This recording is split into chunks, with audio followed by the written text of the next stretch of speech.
dear student, welcome again. Class 10th Biology, chapter number 8, How do organisms reproduce? In previous lecture, we are discussing about the puberty and the puberty period of male and female. Now, today we are discussing about menstruation. Okay, if we are talking about menstruation, so the releasing of an ova from a ovary is called ovulation. क्या होता है? Ovary से ovum का release होने की process को कहा जाता है ovulation. Okay, in human female the ovary start releasing ovum और egg once every 28 days from the age of puberty. Puberty जब स्टार्ट हो जाती है that mean at the age of 12. At the time हर 28 डेज मतलब जो हमारा पूरा 30 का जो मंथ होता है उसमें 28 डेज में ओवरी जो होती है वो ओवम या एग का फॉर्मेशन स्टार्ट करती है. The breakdown and removal of thick inner thick and soft lignin of the uterus along with the blood vessels in the form of vagina blood sorry is called menstrual flow or menstruation. ठीक है, क्या होना, जो female का जो uterus होता है, uterus की जो वॉल होती है उस वॉल से का ब्रेकडाउन हो जाना, सॉफ्ट वॉल का ब्रेकडाउन हो जाना, उसके ब्रेकडाउन होने के कारण ब्लड वेसल जो होती है वो रैप्चर्ड हो जाती हैं. ठीक है, और वेजाइना के थ्रू ब्लड रिमूव आउट होने लगता है. That cycle is called menstruation cycle. अगर हम मेंस्ट्रुएशन साइकिल की बात करते हैं तो जनरली क्या देखने को मिलता है मेंस्ट्रुएशन साइकिल में?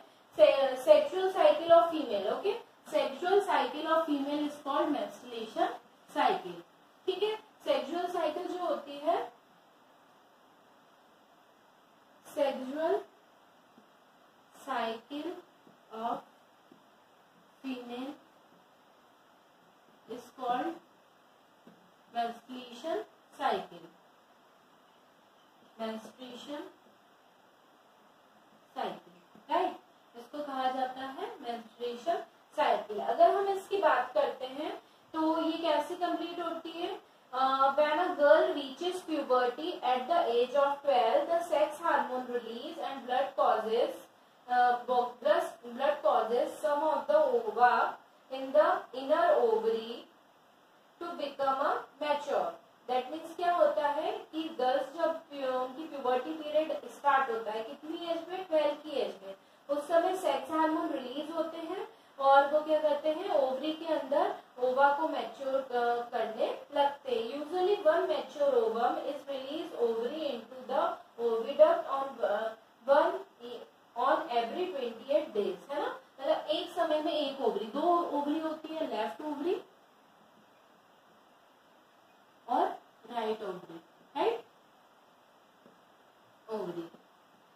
इसमें क्या होता है, इन दोनों ओवरीज में अगर ये ओवरी और ये ओवरी है तो इसके अंदर क्या हो जाता है, लेफ्ट ओवरी और राइट ओवरी के अंदर अगर 30 डेज होते, 30 डेज में से कितने की 28 डेज की साइकिल होती है, 28 डेज की साइकिल होती है. तो इसके अंदर क्या देखने को मिलता है कि ये जो 28 डेज की साइकिल होती है इसके अंदर अगर इस मंथ लेफ्ट ओवरी एक टाइम में सिर्फ एक की ओवरी एक का सिंगल एक का क्या कर सकती है, प्रोड्यूस कर सकती है. अगर इस मंथ लेफ्ट ओवरी ने एक प्रोड्यूस किया है तो नेक्स्ट मंथ कितने, कौन सी ओवरी, राइट ओवरी एक का प्रोडक्शन करेगी. इस तरीके से जनरली देखने को मिलता है.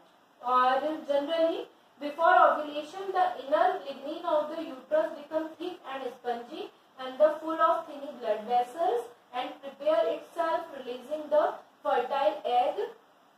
ओके, मतलब क्या होता है, जब ये रिलीज होते हैं तो ये फर्टिलाइजेशन के लिए क्या हो जाते हैं, स्टार्ट हो जाते हैं. Menstruation usually occur in 14 days after the ovulation.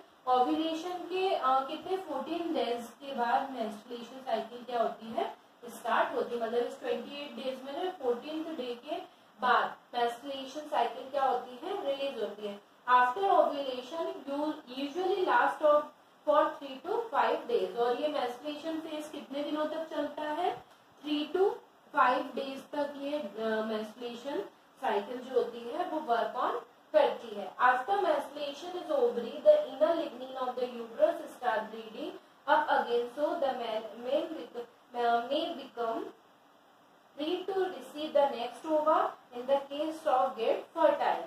If the ovum does not get fertile even now, then the menstruation takes place again, and this cycle menstruation is repeated again and again women after the 20th days. That means in 14 days के अंदर अगर fertilisation हो गया, एक का fertilisation हो गया, that means क्या हो जाएगा कि एग फर्टाइल हो गया, जाइगोट का फॉर्मेशन हो गया. अगर इस बीच फर्टिलाइजेशन नहीं हुआ तो क्या हो जाएगा कि जो एग था वो कहाँ पे हिट होगा, यूट्रस पे हिट करेगा, जिसके कारण उसके लिग्निन वॉल जो होती है वो ब्रेक डाउन हो जाती है, और जिसके ब्रेक डाउन होने के कारण ब्लड जो होता है वजाइना के थ्रू रिमूव होने लगता है, और उसी को हम बोलते हैं menstruation cycle.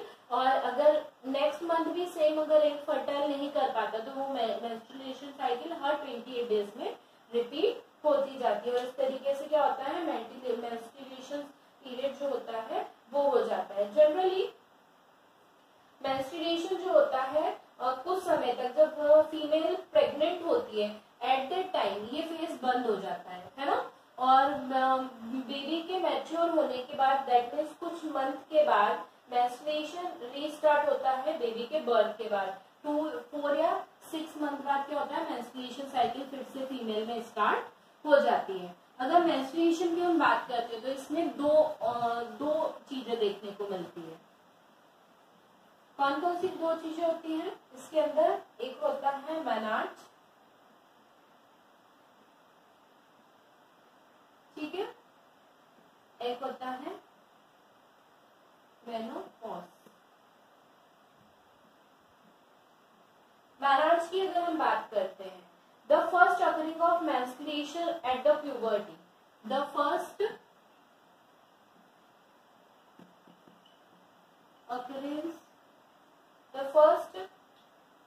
occurrence of menstruation in puberty is called menarche. Okay, और मेनार्च का फेज कितना होता है? अगर हम जनरली मेनार्च की बात करते हैं तो मेनार्च का टाइम कितना होता है? जनरली जो होता है 12 ईयर की एज से स्टार्ट होता है. कब से होता है? 12 ईयर की एज से स्टार्ट होता है. मेनोपॉज की बात करते हैं तो मेनोपॉज क्या होता है? That means the permanent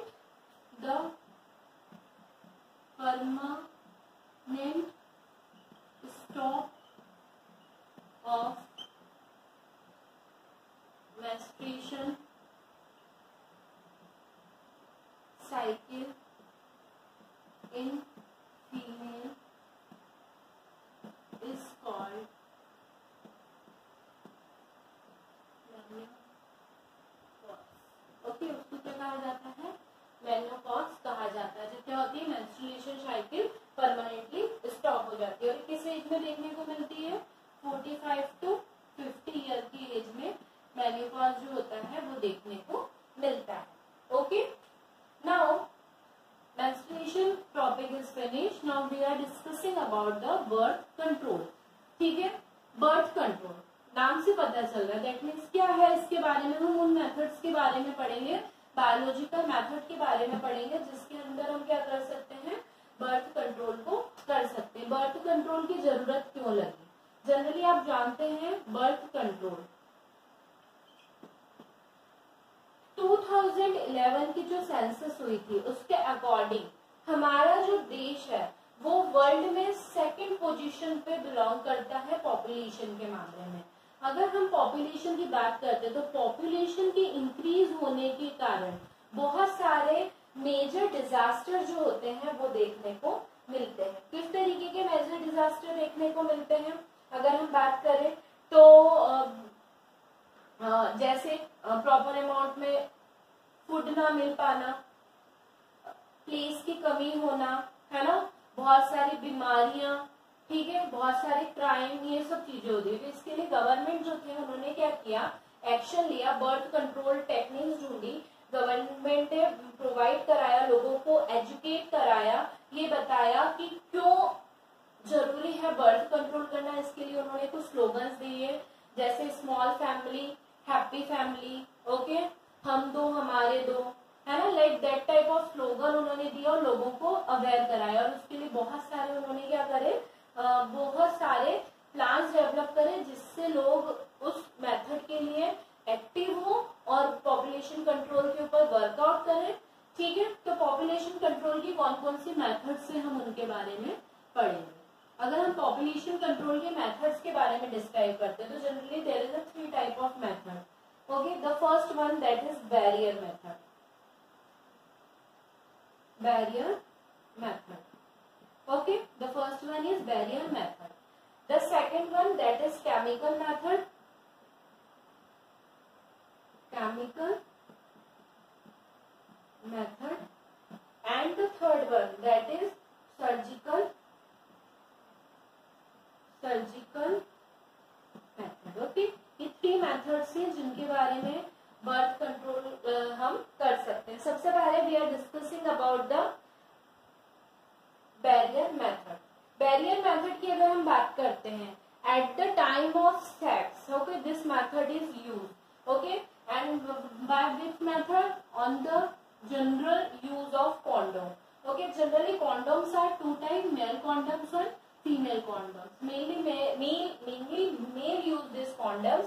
This condom is used as a barrier method. Hindi में इसको निरोध बोला जाता है। एक जनरली क्या होता है, एक बलून शेप का एक बना हुआ कॉन्डोम होता है जो मेल जो होते हैं they are using cover their penis at the time of copulation. When the male and female copulate each other, at that time the sperm does not enter in the female body. Due to not entering of sperm, the female does not fertile, okay। तो this one the barrier method, जिसके अंदर क्या किया जाता है, condom का use किया जाता है। कॉन्डोम जो होता है जनरली मेल और फीमेल दोनों यूज होते हैं। इस तरीके से हम क्या होता है, कॉन्डोम के यूज से, इसके प्रोटेक्शन से हम एसटीडी डिसीज से भी क्या कर सकते हैं, बच सकते हैं। सेक्सुअल ट्रांसमिटेड डिसीज से भी हम क्या हो सकते हैं, बच सकते हैं। जैसे सिफिलिस हुआ, एड्स हुआ, इन सब डिसीजेस से हम क्या कर सकते हैं, क्योर हो सकते हैं। The next one that is chemical method. Chemical method की अगर हम बात करते हैं तो इसके अंदर जनरली केमिकल मेथड जो होती है ये प्रिवेंट किया जाता है फीमेल के अंदर प्रेगनेंसी को रोकने के लिए। तो इस मेथड को मेनली यूज कौन करती है, फीमेल्स यूज करती हैं। कैसे करती हैं, ओरल पिल्स के थ्रू, ओके, ओरल पिल्स के थ्रू क्या करती हैं, फीमेल जो होती है इससे बचती है, या फिर ओरल पिल के थ्रू या फिर वेजाइनल पिल्स के थ्रू। ये 2 मेथड होती है जिनके थ्रू क्या होते हैं, फीमेल जो होती है वो बचती हैं प्रेग्नेंट होने से। इसमें क्या होता है, डॉक्टर की सजेशन के थ्रू क्या होता है, फीमेल को या तो वेजाइना के अंदर पिल्स रखने के लिए दिया जाता है, ये कुछ केमिकल्स होते हैं, या ओरली दिया जाता है जिसके कारण जो एग और स्पर्म होते हैं वो फर्टाइल नहीं कर पाते हैं, केमिकल्स होते हैं।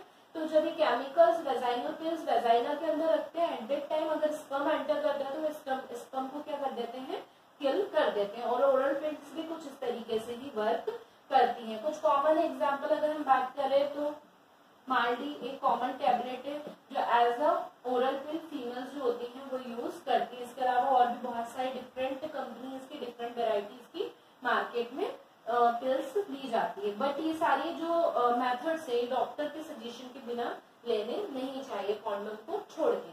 Other than that the surgical method, नाम से पता चल रहा है कि ये सर्जिकल मेथड है, दैट मीन सर्जरी के थ्रू इसके अंदर किया जाएगा। अगर हम इसके अंदर बात करते हैं सर्जिकल मेथड की तो इसके अंदर क्या होता है, 2 चीज होती है, एक होता है इसके अंदर वेसेक्टोमी और एक होता है ट्यूबेक्टोमी। वेसेक्टोमी किसको कहा जाता है और ट्यूबेक्टोमी किसको कहा जाता है, अगर हम इसकी बात करते हैं तो वेसेक्टोमी मेथड सर्जिकल मेथड के अंदर आती है। इसके अंदर क्या किया जाता है, मेल जो होते हैं, है ना, और सर्जरी के थ्रू उनकी जो generally the surgical procedure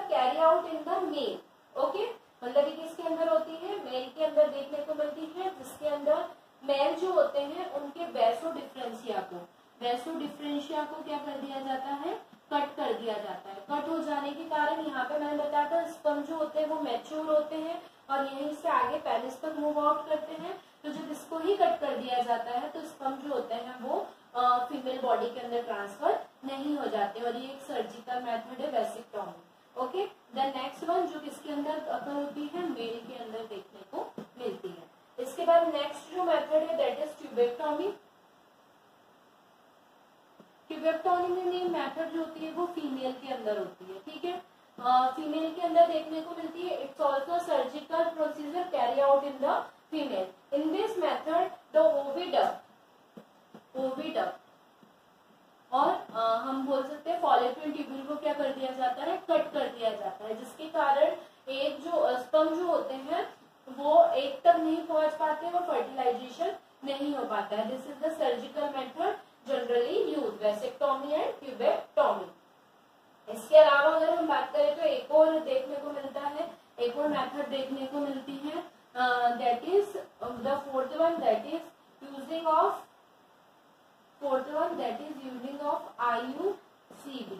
IUCD। अगर हम IUCD का बात कर रहे हैं तो IUCD एक मेथड होती है जो जनरली फीमेल के अंदर यूज की जाती है। इसके अंदर क्या किया जाता है, टी शेप का कॉपर का एक वायर, कॉपर टी करके एक वायर होता है जो कॉपर का बना हुआ है। तो जो फीमेल जो होती है, फीमेल के जो क्या बोलना चाहिए, दैट मीन्स फीमेल्स के अंदर जो उनका फॉलिक्यूल ट्यूब होता है वहां पे क्या कर दिया जाता है, इसको लगा दिया जाता है। जैसे स्पर्म एंटर करने की कोशिश करते हैं तो इसके अंदर फंस के वो क्या हो जाते हैं, डिस्ट्रॉय हो जाते हैं, या फिर बाय चांस अगर स्पर्म चला जाता है और फर्टाइल कर जाता है ना, जाइगोट बन जाता है, पर जब वो जाइगोट यूट्रस में आने की कोशिश करता है तो डेफिनेटली वो इसके अंदर आके क्या हो जाता है, फंस के खत्म हो जाता है और इस तरीके से फीमेल जो होती है वो प्रेगनेंसी को अकर नहीं कर पाती है। ओके, IUCD मतलब intra uterine contraceptive device. Okay, intra uterus contraceptive device, contraceptive device. Okay, इसका यूज किया जाता है और इन मेथड्स के थ्रू हम क्या कर सकते हैं ना, बर्थ कंट्रोल कर सकते हैं। Now we are discussing about the sexual transmitted diseases. Okay, this topic has been finished.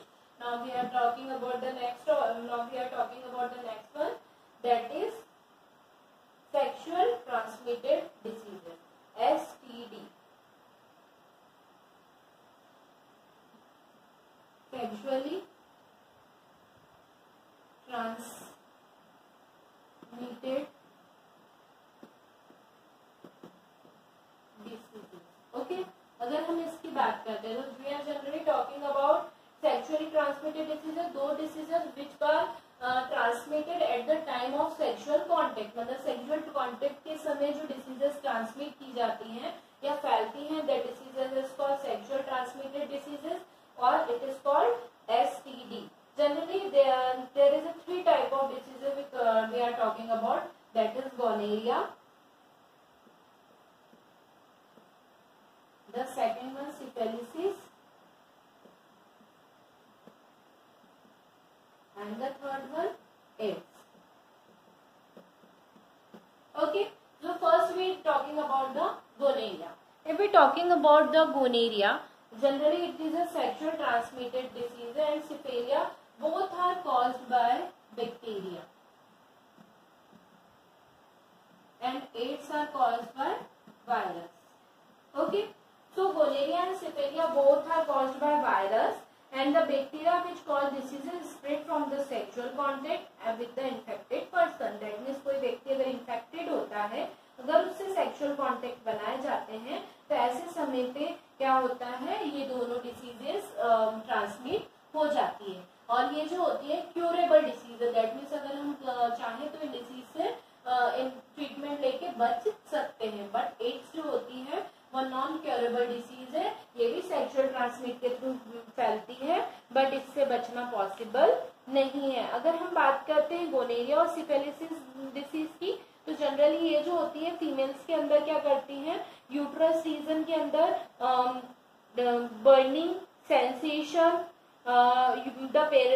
Urinary process में पस का पड़ना, ये सारी चीजें देखने को मिलती हैं किसके अंदर, गोनेरिया और सिफिलिसिस के अंदर। कुछ एंटीबायोटिक्स को लेके हम इस डिसीज से और सेफ सेक्स करके इस डिसीज से बच सकते हैं, बट एड्स अगर किसी के अंदर हो जाती है तो नॉन क्यूरेबल डिसीज है और ये क्या होती है 1% टू अनदर पर्सन ट्रांसमिट होती है eight the time of sex, और ये बहुत डेंजरस डिसीज है जो हमारी इम्यूनिटी के थ्रू, है ना, हमारी इम्यूनिटी के थ्रू क्या करती है, हमारी इम्यूनिटी को यानी इम्यून सिस्टम को क्या करती है, वीक करती है।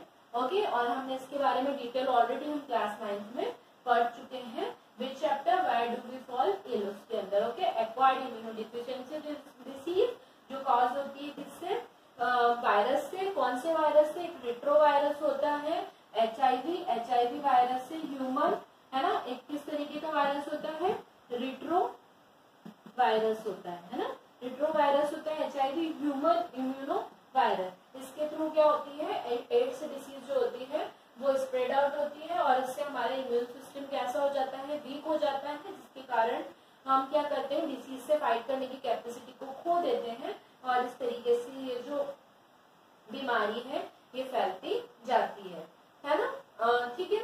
और इस तरीके से हमारा ये जो chapter number 8 how do organism reproduce has been finished. So I hope so now you all are aware about how do organism and flower get reproduced. Okay, so learn this chapter at your home. In next class we are discussing about the new chapter that is heredity and variation. Okay, we will start next chapter that is heredity and evolution. Okay, this we will discuss in our next lecture, but I am already told you that due to COVID-19 CBSE decided that he has deleted some parts, so that part's evolution has been deleted, so we are only discussing about the heredity part. Okay, so we will discuss in next session that is heredity. Okay, evolution is not involved in this year. Okay, so student, okay, take care, have a nice day.